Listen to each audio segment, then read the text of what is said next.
Sejak Jokowi mengatakan siap menggebuk dan tendang, Fadlizon tak ada suaranya lagi kini. Negara Pancasila ini sudah final, tidak boleh dibicarakan lagi. Kalau ada yang keluar dari Pancasila, dari Undang-Undang Dasar 45, dari NKRI, dari kebinekaan kita, kalau itu ada ormas yang seperti itu, ya kita gebuk. Ya kita gebuk, kita tendang. Sudah jelas itu. Jangan ditanyakan lagi. Wakil Kepala Negara ini, Fadlizon, yang penuh kontroversi. Memang demokrasi membutuhkan kontroversi. Ya, asal sehat dan damai. Kadang-kadang saya susah juga mengendalikan beliau. Katanya Densus 88 yang selama ini menangani terorisme di Indonesia minta dibubarin. Fadli ingin menggambarkan bahwa Densus ini memerangi Islam. Itu tentu saja pernyataan yang sangat menyimpang atau sangat salah. Kayaknya Fadli emang agak kacau sih. Dia membedakan penanganan terhadap tindakan teror dan memusuhi Islam aja nggak bisa. Yang ditangani oleh Densus 88 itu tindakannya, gerakannya, bukan agamanya. Itu yang harus dipahami. Siapa yang tidak kenal dengan Fadlizon? Dedengkotnya Partai Gerindra, partai besutannya Prabowo Subianto yang saat ini adalah partai oposisi pemerintah Jokowi. Apapun yang diucapkan oleh Jokowi, apapun yang dilakukan oleh Jokowi, tidak pernah lepas dari kritikan-kritikan mautnya yang dibuat sepedas mungkin agar pemerintah Jokowi nyonyol. Sejak kekalahan telak Prabowo Subianto dalam Pilpres 2014 yang lalu, plus ditambah dengan cabutnya Ahok dari Partai Gerindra, maka klub sudah penderitaan mereka sehingga membuat Fadlizon semakin kesini semakin liar tidak terkendali. Kebijakan-kebijakan Jokowi dalam menjalankan roda pemerintahan dihajarnya tanpa peduli karena sakit hati yang berkepanjangan dan rasa kebencian, maka segala cara yang haram pun dia halalkan. Namun kesabaran orang tentu ada batasnya. Ibarat gelas kosong yang diisi air terus-menerus tetes demi tetes, maka lama-kelamaan gelas yang kosong ini akan penuh juga dan airnya pun akan tumpah meluap keluar. Ini yang sedang terjadi saat ini. Sepertinya Jokowi sudah sampai pada batas puncaknya menghadapi para pelaku provokator yang terus memprovokasi rakyat dengan menciptakan kegaduhan demi kegaduhan untuk menimbulkan mosi tidak percaya rakyat terhadap pemerintah. Presiden Jokowi menegaskan bahwa organisasi yang jelas-jelas bertentangan dengan Pancasila, Undang-Undang Dasar 1945, Bhinneka Tunggal Ika dan NKRI akan ia gebuk. Artinya, selain HTI juga FPI yang merupakan ormas radikal dan intoleran yang mengatakan Pancasila ada di pantat akan kena gebuk dan ditendang sampai babak belur. Kali ini Jokowi tampaknya sudah tidak mau main tarik ulur lagi dengan segala macam konflik dan masalah-masalah yang sengaja dimunculkan untuk menimbulkan kegaduhan selama ini. Ibaratnya, sudah dikasih hati minta jantung, dikasih rempelon minta jeroan yang lain.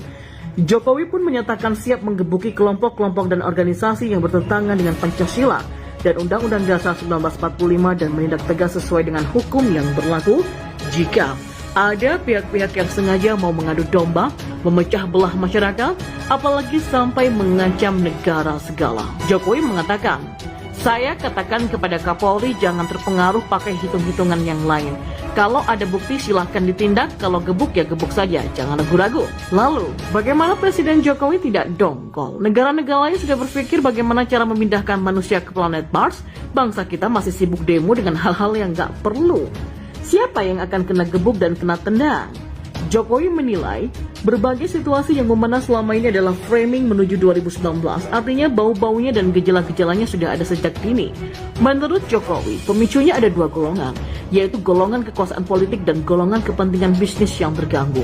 Kedua golongan itu adalah bagian dari oknum-oknum golongan sakit hati serta golongan yang tidak nyaman dan tidak leluasa bergerak karena sejumlah langkah dan kebijakan yang dilakukan oleh Jokowi dalam pemerintahannya. Untuk kekuasaan politik, Presiden Jokowi tidak merinci, namun kita semua tahu siapa-siapa saja para politisi busuk dan biang kerok kegaduhan selama ini yang terus merecoki pemerintahan yang sah dan konstitusional.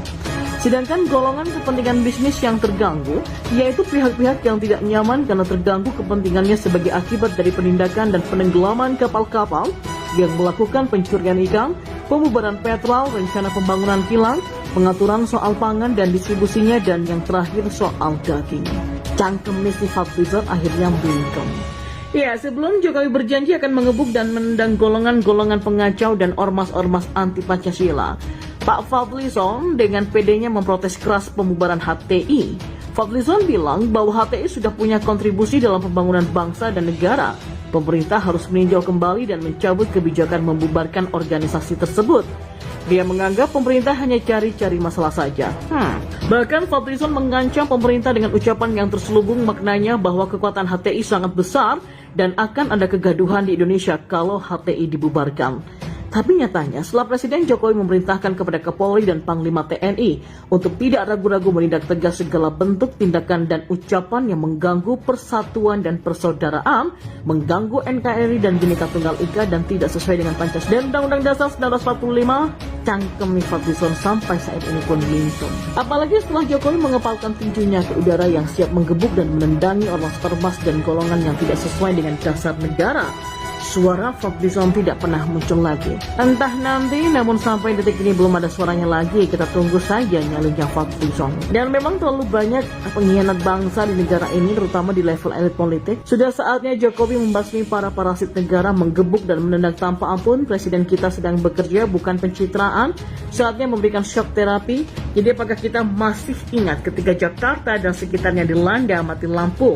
Di sejumlah berita pun PLT Direktur PLN sudah menjelaskan, Jokowi pun bahkan sudah mendatangi kantor PLN pusat kala itu. Dalam beberapa berita video, Jokowi memang terlihat marah sebab pihak PLN tidak bisa memprediksi keadaan ini.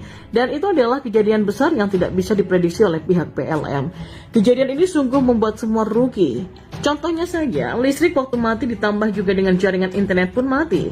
Oke, jika hal ini terjadi 10 tahun yang lalu, mungkin saya pribadi tidak akan merasakan hari kemarin menjadi hari yang sangat menyedihkan. Saya belum menjadi pengguna internet yang aktif. Tapi beda dengan sekarang ya, saya menjadi pengguna internet aktif, bahkan saya membayar makanan ataupun minuman dengan menggunakan uang digital. Jadi wajar jika keadaan ini membuat Jokowi marah sebagai kepala negara. Tapi Fahri Hamzah dan Fadlizon itu sasaran kemarahannya tidak jelas dan tidak tepat sasaran. Kesalahannya malah ditujukan kepada Jokowi. Bagi saya ini adalah pola pikir yang salah. Tujuannya hanya untuk menjatuhkan Jokowi. Sama seperti kasus honorer. Lalu pengolahan honorer yang kurang baik dilakukan karena pengolahan dari Kemendikbud. Lalu kenapa yang ditembak Jokowi? Untuk melakukan mosi sebagai gerakan politik, kekuatan Fadlizon cukup lemah sebagai oposisi. Kalau masih merujuk pada koalisi pengusung Prabowo sih hanya ada 3 partai yang akan mosi sebagai gerakan politik, diantaranya Partai Gerindra, PAN, dan PKS. Tapi apakah PAN akan melakukan gerakan ini?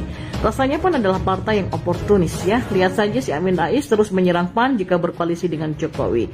Dan sebagai rakyat jelata yang hanya bisa menulis, PAN besar kemungkinan akan berkoalisi dengan Jokowi. Dan terbukti sekarang tujuannya mendapatkan jatah menteri atau lembaga lainnya.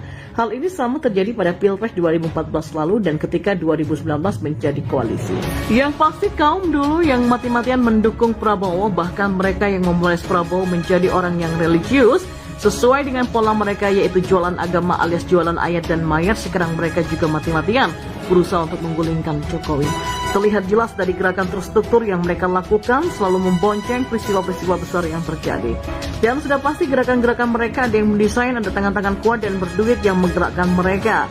Dari pola gerakan mereka yang rapi dan terstruktur, 2 kelompok besar yang kemungkinan bermain ini adalah para gerombolan pemuja khilafah atau HTI dan ormas alirannya. Mereka diketahui berpusat di London, Inggris, bukan organisasi kecil yang miskin. Ada kapitalis besar di belakang mereka. Bayangkan saja ya, organisasi ya mengatasnamakan agama Islam tapi pusatnya di negara kafir Inggris. Ini benar-benar interest, menarik. Jadi walaupun ormas HTI ini sudah dinyatakan sebagai ormas yang terlarang, nyatanya mereka masih bebas beraktivitas dan disinyalir para anggotanya menduduki posisi penting di institusi pemerintahan. Pihak lain yang diperkirakan bermain adalah para mantan penguasa dan penguasa Orde Baru dan mafia yang bisnisnya terancam karena kebijakan-kebijakan dari pemerintahan Jokowi. Mereka ini juga sudah pasti punya dana yang tidak terbatas, jadi jangan heran di setiap aksi demo kita melihat mereka selfie-selfiean dengan para pendemo. Dan jangan heran juga kalau setiap bulan lalu ada demo, ya ada di mana ada permintaan di situ, ada pasar. Idenya jangan sampai ada hari-hari yang tenang, harus selalu ada keributan dan kerusuhan, dan demo adalah salah satu strategi untuk membuat kondisi masyarakat tidak tenang.